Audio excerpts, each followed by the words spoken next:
आज Doubtnut app download करें। Doubtnut पर अपने सभी गणित, रसायन विज्ञान, भौतिक विज्ञान और जीव विज्ञान के डाउट्स का करो सफाया।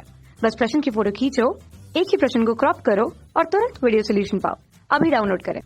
प्रश्न कह रहा है एक लेंस की क्षमता जल में अधिक होती है या वायु में।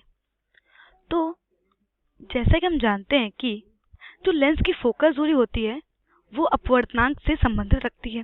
तो फोकस दूरी अपवर्तनांक में क्या संबंध होता है?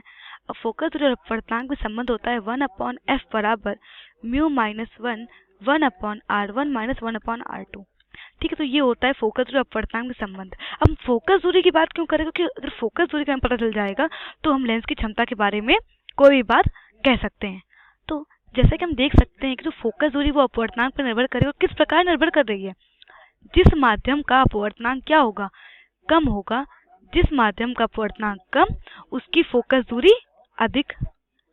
ठीक, और जिस माध्यम का अपवर्तनांक अधिक उसकी फोकस दूरी कम। जैसा कि हम जानते हैं कि हमारा जो लेंस है वो किसका बना होगा? कांच का बना होगा।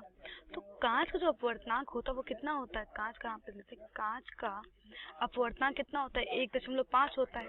जबकि जल का अपवर्तनांक कितना होता है? 1.33 होता है। तो इस प्रकार हम कह सकते हैं कि अब जो हमारा लेंस है वो कांच का बना हुआ है। तो अगर हम अपने लेंस को किसी ऐसे द्रव में डुबाते हैं जिसका अपवर्तनांक क्या है? उस लेंस के पदार्थ के अपवर्तनांक से कम है, तो क्या होगा? फोकस दूरी बढ़ जाएगी। अगर म्यू कम तो फोकस दूरी बढ़ जाएगी।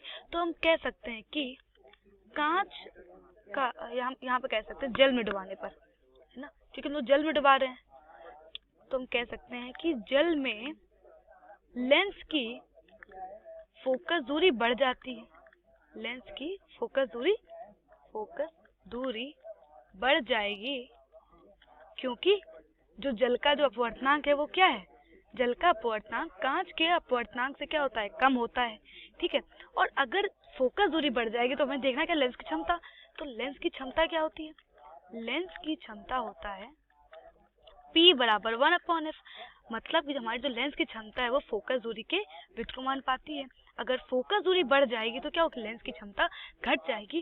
क्योंकि जल में लेंस की फोकस दूरी बढ़ जा रही है तो मतलब यह है कि लेंस की जो क्षमता है वो क्या होगी? जल में कम होगी। तो इस प्रकार हम कह सकते हैं कि वायु में लेंस की क्षमता अधिक होगी, जबकि जल में फोकस दूरी बढ़ जाने के कारण लेंस की क्षमता क्या हो जाएगी? घट जाएगी। तो यही हमारा उत्तर। और प्रश्न हमसे पूछा गया था कि लेंस की क्षमता जल में अधिक होती है वायु में। तो लेंस की क्षमता वायु में अधिक होती है क्योंकि वायु जो हमारी फोकस दूरी होती है वो जल में बढ़ जाती है। तो फोकस दूरी बढ़ने के कारण क्या होता है? लेंस की क्षमता जल में कम हो जाती है। तो यही हमारा उत्तर है। कक्षा 6 से 12वीं से लेकर नीट, IIT, JEE वो एडवांस के लेवल तक 1 करोड़ से ज्यादा छात्रों का भरोसा।